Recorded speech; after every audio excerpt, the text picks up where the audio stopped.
ఏ చాయ్ చటుక్కున తాగరా భాయ్, ఈ చాయ్ చమక్కులే చూడరా భాయ్. అన్ని టీల అందు అల్లం టీ వేరయ్యా అన్నట్టు అల్లం టీ ఇష్టపడని వాళ్ళు ఎవరుంటారు చెప్పండి? ఒకవేళ ఉంటే కనుక తప్పకుండా కామెంట్ చేయండి. అల్లం టీ రోజు తాగాలనిపిస్తుంది, కానీ ప్రతిరోజు ఇలా తురిమి లేదా చిన్న పీసెస్గా కట్ చేసి మరీ తయారు చేసుకోవాలంటే కుదరక నార్మల్ టీ చేసుకొని తాగేస్తుంటాము. కానీ ఈజీగా అల్లం టీ ప్రతిరోజు ఎలా చేసుకొని తాగాలో ఈరోజు మీకు వీడియోలో నేర్పిస్తాను. ముందుగా మీరు తగినంత అల్లాన్ని తీసుకొని ఇలా చిన్న చిన్న పీసెస్గా కట్ చేసుకోవాలి, లేదా లైట్గా దంచుకున్నా పర్వాలేదు, ఇలా తురుముకున్నా కూడా ఓకే.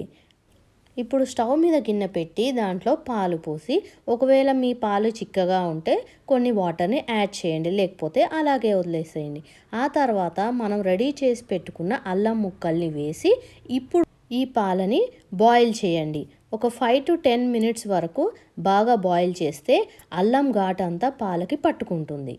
మీరు చిన్న ప్యాకెట్తోనే కాదు, 1/2 లీటర్ పాలనైనా ఇలా అల్లం వేసి బాగా బాయిల్ చేసి మీకు అవసరమైనప్పుడు వాడుకోవచ్చు. పాలు బాగా కాగిన తర్వాత స్టవ్ ఆఫ్ చేసి మూత పెట్టేసుకోండి.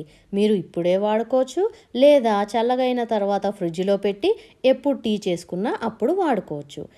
డికాషన్ కోసం ఒక గిన్నెలో 1 glass water, 1 spoon sugar and 1 spoon tea powder వేసుకోవాలి. డికాషన్ బాగా బాయిల్ అయ్యి రెడీగా ఉన్నప్పుడు మనం రెడీ చేసి పెట్టుకున్న అల్లం మిల్క్ని ఈ డికాషన్లోకి పోసుకోవాలి. అంతే, మన జింజర్ టీ రెడీ అయిపోయినట్టే. కప్లో పోసుకొని సర్వ్ చేసుకోవడమే. ఇంకా ప్రతిసారి అల్లాన్ని క్లీన్ చేసి దంచి డికాషన్ని రెడీ చేసుకునే అవసరం లేదు.